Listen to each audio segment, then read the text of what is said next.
Operation clean up or tidy up continues. So I've decided to just put away all my N64 games and put them up in the attic. So I'll just go through them while I'm here. Because some are pretty cool, like a mint version of Perfect Dark, the American version. It's the best way to stack these up. Star Fox 64, the American version, not Lilac Wars, which is a dumb dumb name they gave it in Power Regions for some reason. WCW NWO Revenge, again mint. WrestleMania 2000, check this thing out at the back, you see that? Hopefully the camera picks that up, it looks like it does. Again mint, like I say. Donkey Kong 64, this is where I got the expansion pack, evidently. Again mint, I've really looked after these for like 10 years. Power version of Perfect Dark, again mint. Expansion pack required. Diddy Kong Racing, again, pretty good condition. WWF Warzone. WCW vs NWO World Tour. It's a nightmare to pack these up. Wait a minute. Let's try and beat the system here. It's better.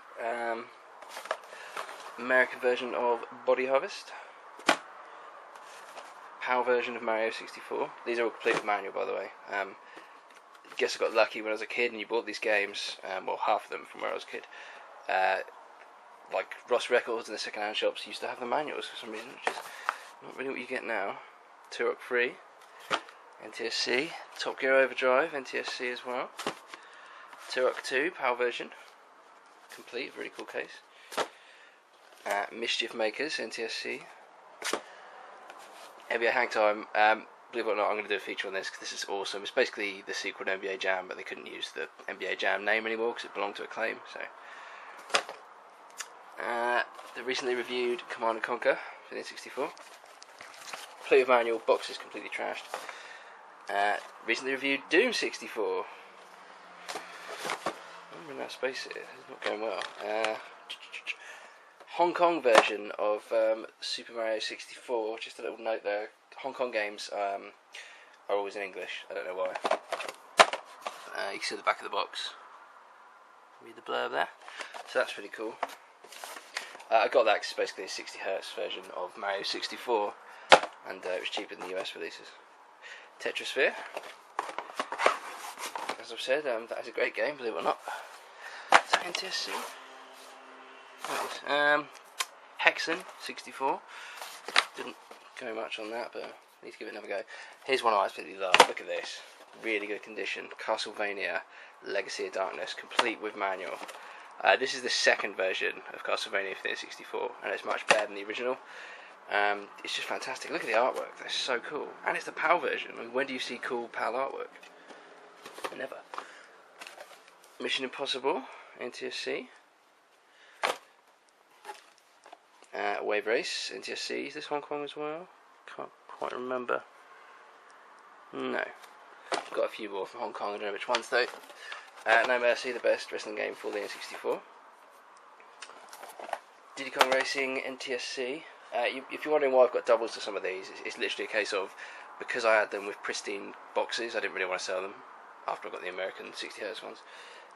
Maybe that's just weird, but I don't know, I couldn't bear to part with them. Duke Nukem 0 Hour, something I want to get the American version of. Yoshi's Story, NTSC. I've got a lot of power versions of these loose for trade anyway. If you watch my trade videos, you'll see them. The American version of the original Castlevania, which has horrible box art. Duke Nukem 64 in mint condition. I bought this about a year ago, sealed. Look at that. Look at it, just. It's nuts. It's amazing on eBay how many sealed N64 games there are. South Park. Another great one here. Cog's Bad Fur Day. NTSC version. WWF Attitude, PAL version. Blast Corps is a brilliant game. And the sealed WCW Mayhem. Now it's do or die time here. Since these are going up in the attic, do I take off the seal? Or do I just put it up in the attic? I don't know. Alright, boys and girls, the nightmare continues. So, more N64 games to put in the loft. There we go. Oh man, you know what? I'm so pissed at myself. I still haven't even played this. Surprise, surprise. Mystical Ninja Goemon, featuring Goemon. Damn it, I don't know what happened there. I was really excited. I really got interested in these. Played the SNES version, thought it was awesome. And then I completely forgot about it after I bought it. What an idiot. Star Wars Battlefield Naboo. These are American, by the way. It took me ages to find that. I wanted it for ages. Nuclear Strike. I was into this sort of phase of buying expansion pack enabled N64 games, which I'm still interested in, by the way. Yeah, and apparently that one is previewed. Someone has already watched this game, so keep that in mind. Quake. This is awesome, by the way. The N64 version of Quake's amazing. The Saturn version is pretty good too. Top Gear Rally 2.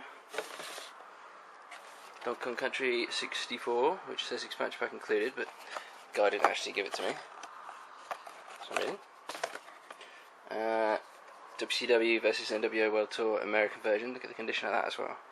Absolutely mint. Again, like eBay for N64 games that are complete, it's just a godsend. Likewise, Stunt Race FX, looking like it's new. It's crazy. For the SNES. So, the next one. Quest 64, the N64's first RPG. And there weren't that many, to be honest. Killer Instinct Gold, which, I don't know, I've never really managed to get into the Killer Instinct games. But I have certainly tried on occasion. What else have we got here? Cybernator for the SNES, American as well. Actually, wasn't it called Super Probotector or something in the UK? I can't remember. Had a different name though. Mario Kart, absolute classic. American version. Starwing. Star Fox, as you know. Now I've just unboxed these as well. I should say unboxed. I've unboxed the cards. So we've got my Jaguar collection. So we've got Raiden. Double Dragon. Evolution Dino Dudes. Lemmings ripoff. Dragon Bruce Lee story. I bought this because when I was a kid I had the SNES version, and I really, really wanted this version for so long. And you know, in typical child logic, I thought, "Ooh, the graphics are better," and the graphics are better, but the game plays like junk on the Jaguar controller. So kind of a bummer, but this thing's in mint condition, so it's pretty cool. But again, I haven't got the space to keep these lying around, and you know, I don't really spend a lot of time looking at them. It is nice to when you do, but there you go. Doom in mint condition. Syndicate in less than mint condition. The awesome Cannon Fodder. This is a pretty good version actually as well. But I don't think you can do Cannon Fodder wrong really. I mean the hardware is there on the Jaguar, certainly powerful enough to run it. So yeah, and that unfortunately fills this box up. Okay, so Sin and Punishment, Japanese N64 game. Daikatana, the infamous John Romero flop. WCW Backstage Assault. The American version of Blast Corps. There's the Japanese version of Ogre Battle 64. You're probably wondering why I've got this. I just, you know, I wanted to know what the hype was all about. This was before it came out on the Wii. So I bought it, it's in mint condition, tried it out. It's impossible to play in Japanese, so my fault, but a cool collector's item anyway. And Kirby 64 Crystal Shards, Japanese version. Secret of Evermore, got this really cheap considering it's boxed as well, so I'm chuffing that one. Iron Soldier for the Jaguar. And again I've run out of space, so let's run through the last ones. Kasumi Ninja, Mortal Kombat ripoff, awful. Star Fox, the Japanese version for the SNES. The one I've shown before as well, Mega Man and Bass, or Rockman and Forte, for the SNES as well. Dan W. 5, 4, 7.